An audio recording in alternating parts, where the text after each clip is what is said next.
Interested in real estate? How about wealth? Well, they go hand in hand. And here, you'll learn all about it. Welcome to Be the Bank, a podcast where we discuss and debate the topics centered around real estate investing. Your host, Justin Bogard, shares insights into investing in real estate to create real wealth and passive income for you and your family. He'll share stories of real estate investments done right, walk you through the process of owning a real estate note, and most importantly, educate you so you can be the bank. This is Be the Bank, brought to you by American Note Buyers. Now, here's your host, Justin Bogard. Welcome to episode number 16 of season 5 of the Be the Bank podcast, brought to you by American Note Buyers. Today, we're actually going to be discussing a little bit on how to communicate with borrowers when they don't speak your common language. For example, I speak English and I need to talk to somebody that speaks Spanish. Well, how do you kind of get that translation across to where you can have, a good conversation and find out what the needs and wants of the borrower are or the issues that they have? And then we're also going to talk about current pricing in the performing and non-performing loan space as it pertains to, the average everyday note investor in our industry. Stay tuned.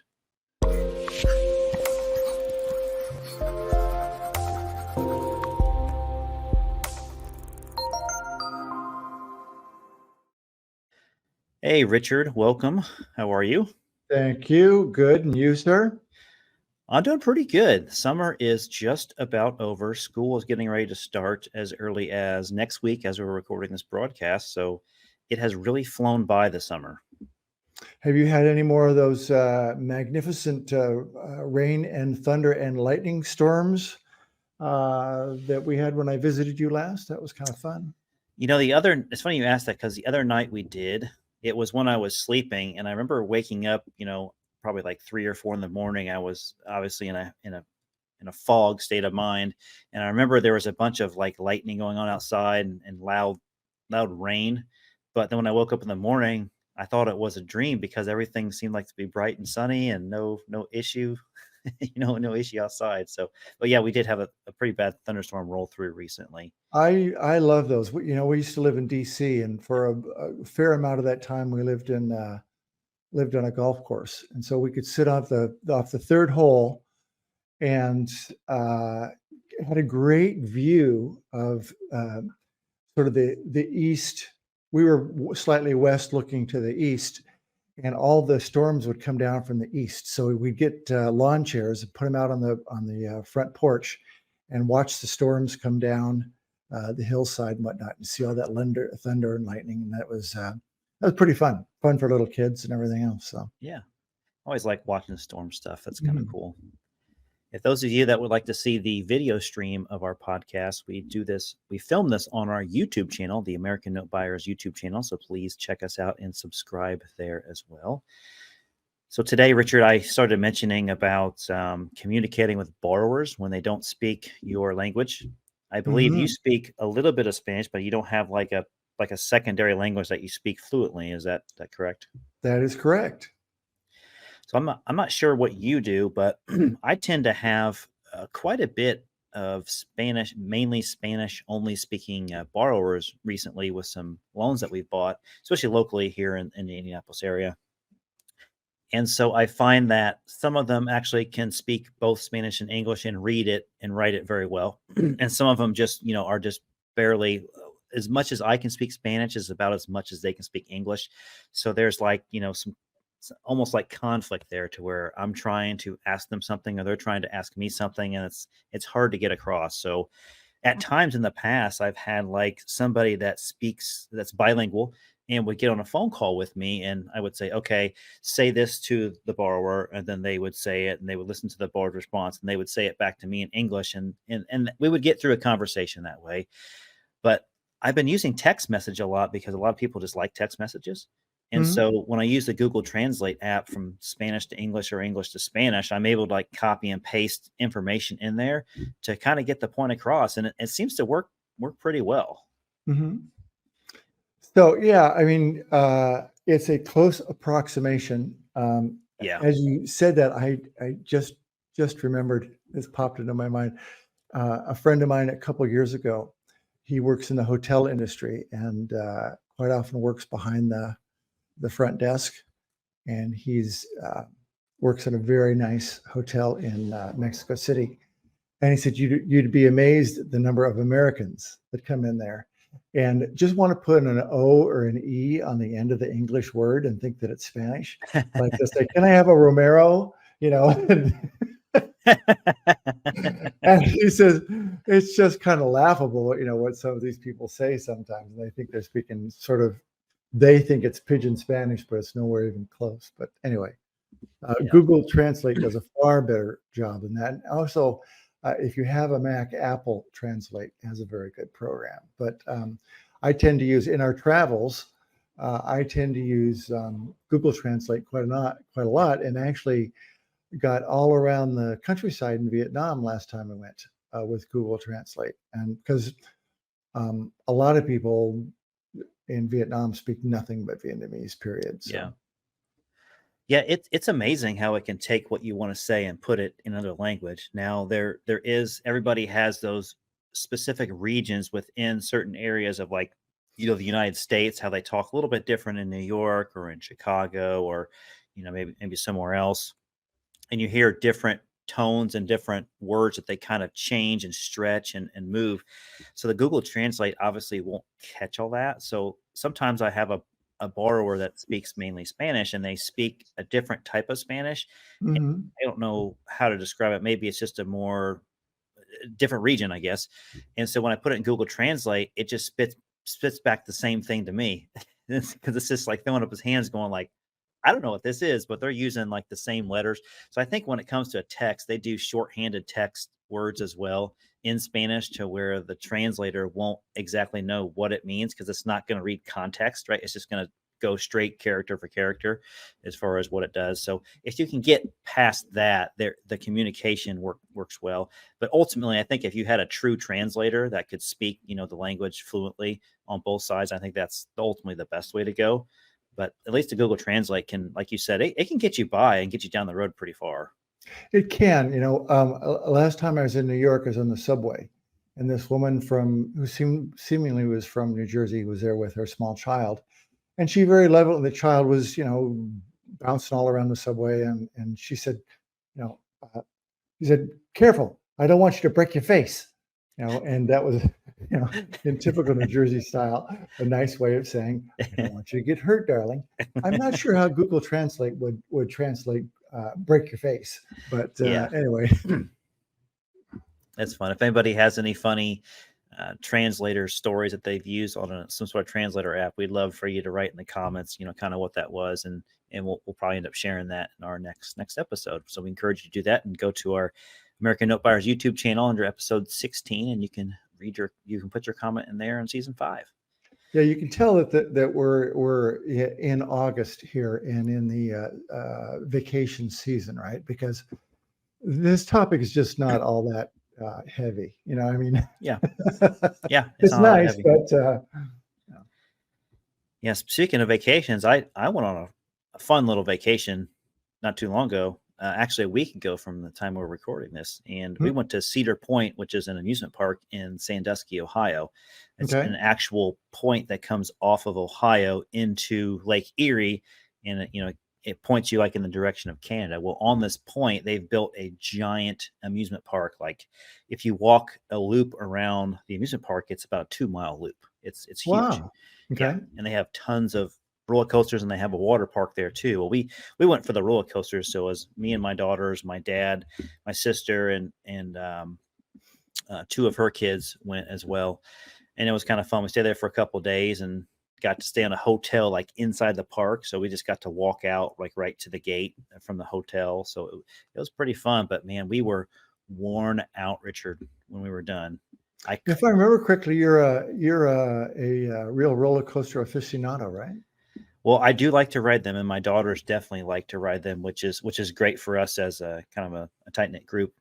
But I had my Apple Watch on and my phone in my pocket, so I could record all the steps and the mileage that it would calculate.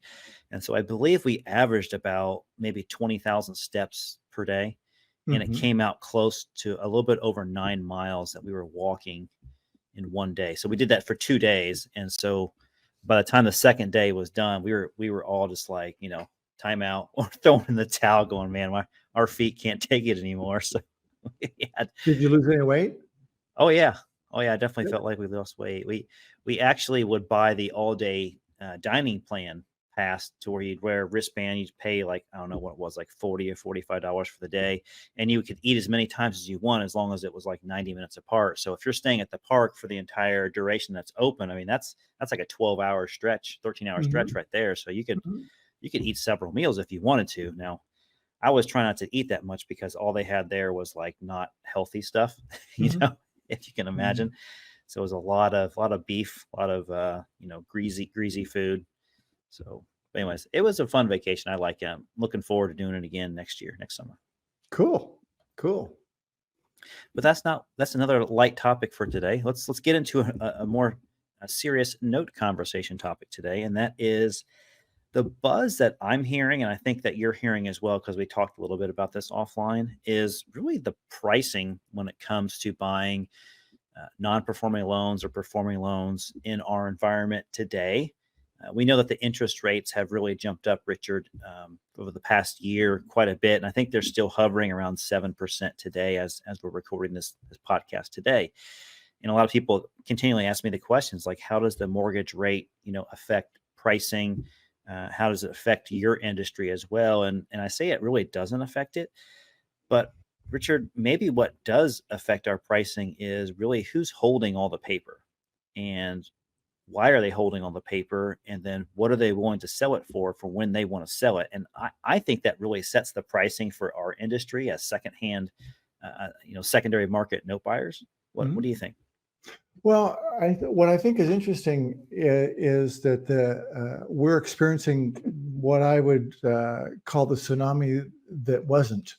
Everybody, Okay. everybody was saying, "Oh, gee, we're going to get by this tsunami of non-performing paper. It's going to come out of the banks because of the pandemic and blah, blah, blah, blah." Well, it just hasn't happened. There was too many forbearance programs. As a lot of us know, last time around we did this, rates were high, equity was low. Now, guess what? Rates have crept up a little bit, but when most of this stuff hit the market, rates were low and equity was high. So a lot of people were able to refinance and or sell their homes or get their forbearance or whatever. So maybe I'm missing something, but I'm not seeing any huge uptick in non-performing paper or even reperforming paper. I mean, yeah, a little bit maybe, but it's kind of like rising tide as opposed to a tsunami. Yeah, it's interesting you say that. The way that you said that a few minutes ago about the rates were low and the equity was high. Well, now the rates are high and the equity is still high. So Right. it's like one part of the equation hasn't changed and the other part has just flipped, has done the inverse of what it is. So I just think that the prices for the secondary market at which we buy for aren't going to change a whole lot right now, just because of what you just mentioned. And they're Yeah, also, I mean, the way I read it is that rates were low long enough for anybody who was in real pandemic problems to do whatever they needed to do. And so most of them did just that. Either they wrote it out, they went out and got another job, they got forbearance or whatever. And yes, rates are higher now, so it is slowing down the new home buyer market and things like that. But it really hasn't impacted us that much, in the secondary market and the private market. Yeah, so the pricing hasn't really done much to us as far as what we buy it for in the secondary market. It's kind of been the same for the last, I don't know, I'd probably say four years at least.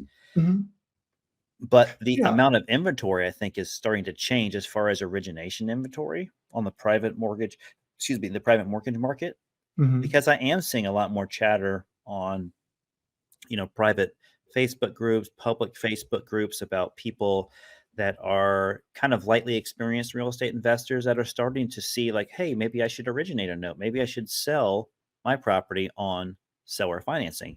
And they're asking questions like, how do people do this? If someone wants to buy this note, what are they looking to buy for? So it's interesting that I'm starting to see that a lot more now. Right. Are you seeing the same thing? Yeah, I am. And I mean, if you think about it, that makes complete sense because even though or not rates, I'm sorry, prices are down a little bit from what we have had, we're still at historic highs. So maybe somebody could have gotten $150,000 for their house, and now they can only get 130. I don't know what pick a number, but it's still so much higher than they ever thought they were going to get. And they're saying, "Gosh, this is one of the best times for me to create a note." Hmm. Because I do have more equity. I can sell it for a higher price. I can get a bigger down payment. It's a safer transaction. I'd like to have the money, so let's do that. So it just makes a lot of sense that we'd start to see an increase in volume. Now the question is education. So how much education do we have out in the marketplace for novice seller financiers to make good decisions on having secure documentation, making the right decisions to protect the borrower and the lender itself, and for the secondary lender that may come in and end up buying this paper? Not enough, but you know what? Probably quite soon we can go to ChatGPT and say, "Write me a seller finance note that covers all of the important factors," and it will do that. Have you done that? Have you typed in that exact phrase? I have not, but I bet what I have done is something similar to that and on other subjects, Yeah. and I've been amazed at how good it is, really. And every once in a while, you hit a boner and you go, "Oh, it's just too general." Yeah. There's been several instances where I've done things like that, and it's remarkable how good it is, especially if you can use ChatGPT 4 as opposed to 3.5. Yeah, I've used it a couple times to help write some marketing or sales things, and it gets you where you need to go, like on the highway. You just got to pick the lane you want to be in, as far as, if you want to be more persuasive, you want to be more professional or funny or sarcastic. Like, it's pretty interesting how it can change its tone pretty quickly on how you want the message to be delivered. But it doesn't give you the exact thing you want. It gets you, like, I think what you said, 95% there, and you're really close. Yeah, and I must admit that so whoever the programmers are for all this, they've put a little bit of humor into it too, which I kind of like. So, I'd say something like, "Write me a mortgage note," and the response I get is, "Well, certainly, I'd be happy to write that for you." And then you get this note, and you're going, "Oh, okay, that's fine." Yeah. That's funny. We have talked about that before, Chat GDP, and it's Yeah. it's kind of amazing how what it does. And I'm sure we're going to look back a year later from now and be like, oh my gosh, it's so different than what it was, you know, as we're talking today, as far as perfecting it and having it, you know, do a better job of understanding what you're trying to say and what you're trying to accomplish. But it's definitely something you should look into if you haven't done that already. Those of you that are listening to us here. Yeah, it's something that it's worth keeping ahead of and figuring out because, on the one hand, a lot of people are saying it's going to eliminate a lot of jobs. I really think it is going to eliminate a lot of jobs. But I think, I think the creation of the automobile uh, put a lot of horse and buggy carriers and makers out of business too. So I think we will morph into something. This is going to be a huge morph, but it will affect our industry as well as everybody else's. I I think in a short term it could replace a lot of jobs, but it's just like anything else that a computer does that ends up, replacing somebody's job. There always has to be somebody that designs it and perfects it and understands it and programs it on the back end. So I think as many jobs that you end up losing short term, it creates longer term jobs on the back end of it as well. And it just requires us as users up front just to be more educated as far as going after, employment and getting just the proper education on understanding, like, this is a niche that you need to go after. Like, we're always short on nurses and doctors, right, and hospitals. So it's like there's always a need for people to go down that industry to, fill those jobs for everybody. So Yeah, I think it will morph. It's just morphing more quickly than we're used to in the past. I think so. Yeah. I think that this day and age, I think you're right. Now, do they have an app on your phone? Do you know that you can do it on your phone? Because I've just used it on the desktop before. That's a good question. I'm sure you could use it. They don't have an app. or they may have an app. I don't think they do, but you can use it. I just use it through Google on my desktop, so you can certainly do that on your phone. Interesting. All right. Have you had anything else interesting happen to you this past week or two that I haven't heard from you already? Note in the note space, not really. For those of you who were, I can't remember what program we did it on, but I was discussing last time that there are 2 warrants from IRS out right now, and it's because I have a property in St. Louis. They set 2 court dates for the foreclosure proceedings, and since I hold the land contract, I'm technically the owner, or my company is. And I didn't make my court appearances because they were sent to the wrong address. They were sent to an old address. So I'm actually going to go to virtual court tomorrow and find out how to resolve all that. So I can, for those of you who are curious about all that, I A, didn't even know that could happen. But B, I'm sure it can be resolved fairly easily. Yeah, I think so too. But it's, at this point, it's fairly humorous. It may cost me a little bit of money to unwind, but keep us posted, Richard. Hopefully by the time we record the next one, we'll have an answer. I may have I may be sitting here in a little suit that's got little stripes across it or something. I don't know. An orange jumpsuit. Orange jumpsuit. I don't think they wear the black and white, horizontal stripes anymore. So no, I'm dating myself. There you go. Right. Another topic, portfolio management. So just to kind of step into what it's like to be a portfolio manager. Yeah, what's going on for the fund for you? The dynamics of a fund or just a large portfolio in general is quite humorous. You obviously hope to have everybody on the positive direction and everything going great because you're obviously making the most money you can, but you always have a few loans in a portfolio that aren't going the way that you want and may kind of drag some things down. But it's funny. You have polar opposites, Richard, to where you have some loans that are just paying ahead and paying early and eager to get the loan matured and paid off.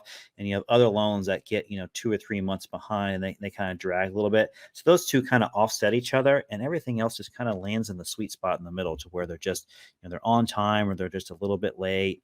And it's just really cool to see that in the portfolio in general. So it just goes to show when we talked about this before, I think we talked about this on a special webinar we had to where it's much better to own a large vast amount of notes as it is to own one, because you want the one note to be paying really well and to go really well for you instead of the one that's dragging you down. Because if you have, a bunch of loans, if one of them goes down or a couple of them go down and slow you down, it's like it doesn't really pull down the entire portfolio. You don't really see a lot of effect from it. Mm-hmm. So we have good balance in our portfolio is what I'm saying. And that's what's nice to see as a portfolio manager. Yeah, and I think there's a lot of surprises. Hopefully, most of them are for the good. But there's our loan, like our what we call our sister's loan, which is basically we got out of it because there was dispute between 2 sisters, and there was non-payments, and now there's a lot of payments, and it turns out it's going to be sold, and been a very profitable deal. Yes, some of the more interesting deals turned out to be the more profitable deals because all we do is just listen, and we try to fix by just helping the borrower and putting the borrower's needs before ours, and they end up coming back to us and end up making the most profitable loans for us. So we're pretty happy with those, definitely. Right.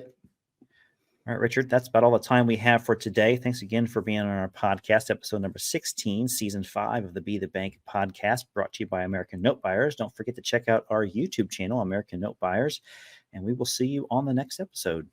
Yeah, if anybody has any topics they would like us to address too, please, drop a email to either Justin or me or text, and we'll be glad to put it on the show. info@andbfunds.com. Till next time, see ya. Okay, see ya.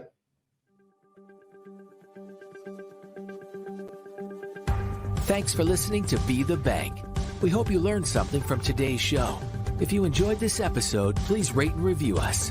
Plus, check out our channel on YouTube. And follow us on Facebook and Twitter at Be The Bank and on Instagram at Be The Bank Podcast. Be The Bank is sponsored by American Note Buyers. Thanks again for listening.